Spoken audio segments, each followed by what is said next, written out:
please raise your hand. Adam will get a microphone over to you.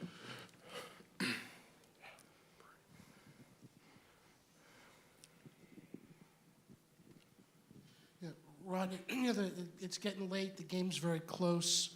You know your situation. Your career is going to end if you lose. What's going through your mind down the stretch when it was really the game was really on the line? Well, that's definitely not the first thing I'm thinking about. Is my my career coming to an end. So I'm just trying to get a win. Like that's not even in my mind. I mean, going into the game, we know what's at stake as a team. You know, none of us want our season to end right now. You know, so that was just our mindset the whole entire night. Coming out of the second half, we got off to a little slow start, but we was able to get it going. Here in the front. Oh, Rodney, would you say this is the best game of your career? I mean, obviously 30 points, no turnovers, 9 out of 10 from the line. I'm not really sure. Yeah, I know I played a pretty good game, but I'm just happy we got the win. You know, I didn't know I had no turnovers, so I appreciate that. Okay, other questions for the student athletes, please. In front. Amida, could you address kind of the same thing? You made a couple big defensive stops there towards the end. They had gotten it to within 2 several times, including, late with Thorpe. What was going through your mind knowing that this could, be the last game of your career? I just, it's just another free throw. And, I just, what came in my mind, I just had to knock, at least make one of the two.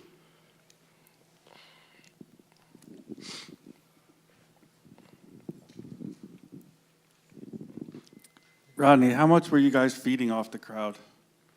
Our fans are huge for us. Anytime it's time to get down and get a big time stop, to have those, to hear those guys in the stands going crazy for us is definitely a momentum boost for us, and we're just happy to have the best fans in the world. And Rodney, can you talk about the defense on Thorpe? You obviously made that big block near the end. He fouls out, and you guys go on a 10-1 run to close the game out. Can you talk about how important that sequence there was towards the end? Definitely.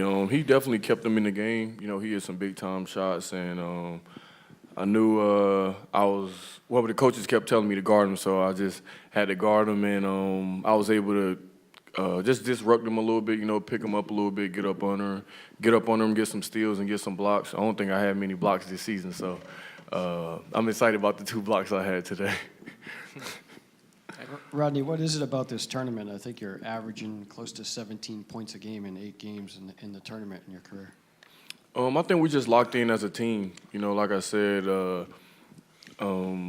the season ending, coming into the game, knowing that this could be my last game is definitely not in the back of my mind. I just know what's at stake, and we just locked in as a team. Other questions for the student athletes?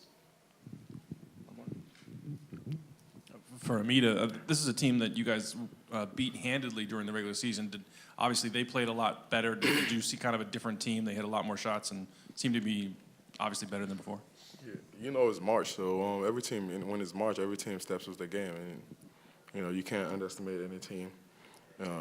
Just want to give thanks to the fans. They did a great job today, and we appreciate them.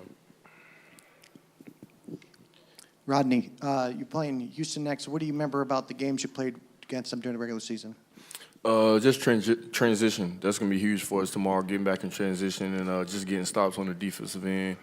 And I think it'll be, both teams are, like to get up and down, so I think it'll be a good up and down game tomorrow. The main thing for us is just getting rebounds and getting stops and getting back in transition. Do we have one more in front? Yep, down here if we could.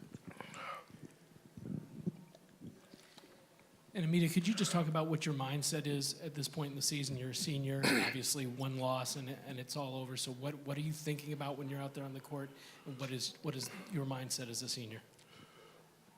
I always try to come on the court, playing at a level 5, and so it's on tournament time, March. You just gotta put your intensity higher than you used to play during the regular season, And I just take it one. We just got to take it one game at a time, and that's how I think, one game at a time. Okay. With that, we'll excuse the student athletes to the locker room. If you just exit to your right, gentlemen, and then across the stage out this door here. Get off your feet. Make sure y'all get hydrated. I'll see y'all in the morning, okay?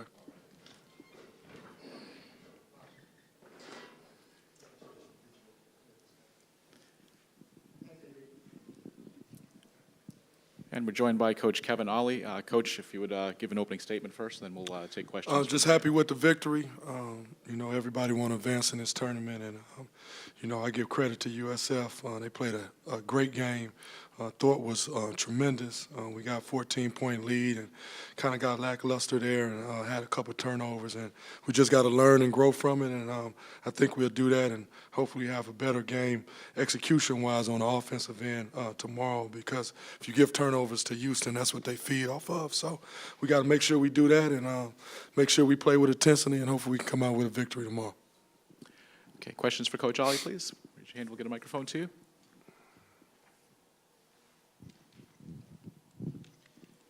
Kevin, can you talk about Rodney's performance tonight? Obviously, a career high in points, and he was playing pretty good defense as well there, especially down the stretch.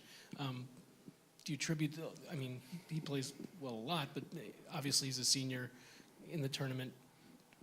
Did he give you the kind of effort that you were looking for today? Oh yeah, definitely. If anybody follow Purvis, he plays some of his best basketball in this tournament and in the NCAA tournament. When we had one game last year, when we had two games last year, just did a wonderful job. When we needed a big play, he came up with it, and I was so proud of him taking a defensive challenge, and that's what we've been trying to, get him and convey to him, because he's probably one of the best defensive players laterally, moving his feet, and he did a great job, took the challenge, and played a wonderful game on the offense and the defensive end. And, if he wants to play basketball after this, that's where he's going to have to become. He's going to have to become that great two-way player on the defensive end and the offensive end, and, just appreciate his effort. Coach Ollie, I know you touched on it in your opening statement about what you need to do a little differently tomorrow versus Houston. You faced them twice this season, came out on the losing side both times. What do you think you really need to focus on in your team tomorrow? Rebound and transition.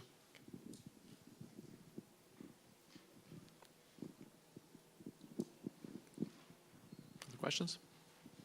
Coach, congratulations on the win, of course. Can you talk a little bit about the confidence level going into tomorrow tonight based on, Purvis' performance and really kind of coming together and meshing well as a team tonight? Do you feel as though your team's performance level on, tonight will be able to match, Houston's aggressiveness tomorrow? We can't play like this, expect to advance. We can't have 16 turnovers.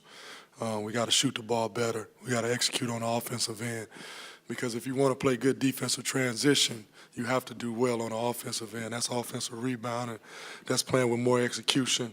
So we're going to have to clean those things up, but I like our grit when we needed stops, when we needed big-time defensive efforts and big-time plays.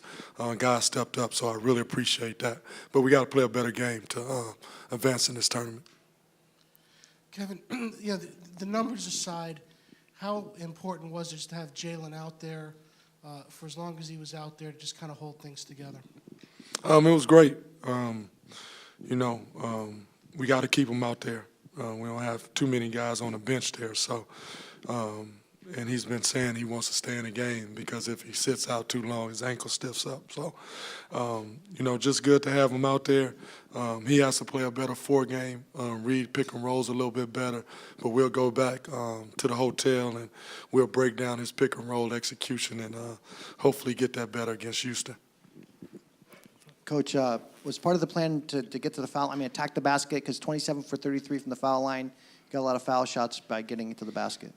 You can probably ask any coach in America. That's always the plan, to attack the basket, get to a free throw line, You can control the game like that. You can get them in foul trouble. And, you know, the biggest foul was against Thorpe. And, you know, us taking it at him, getting them in foul trouble and getting them out the game, I think those last 3 minutes kind of gave us a real boost and a real advantage. So, you know, that's always a topic key, attacking on the defensive end and offensive end and trying to move with purpose and get downhill. So our guys did a real good job at that. And then when you get to the free throw line, you have to convert. And I think the only one, CV had 1 for 5, but everybody else shot the ball very, very well from the free throw line. So very proud of that effort. Time for 1 or 2 more for Coach Ollie.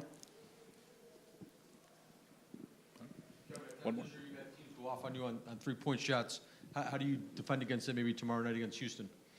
You got to play better pick-and-roll defense and better one-on-one defense.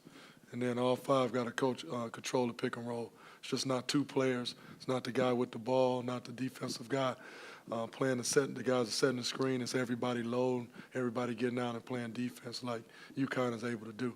And then hopefully we can have them miss some shots.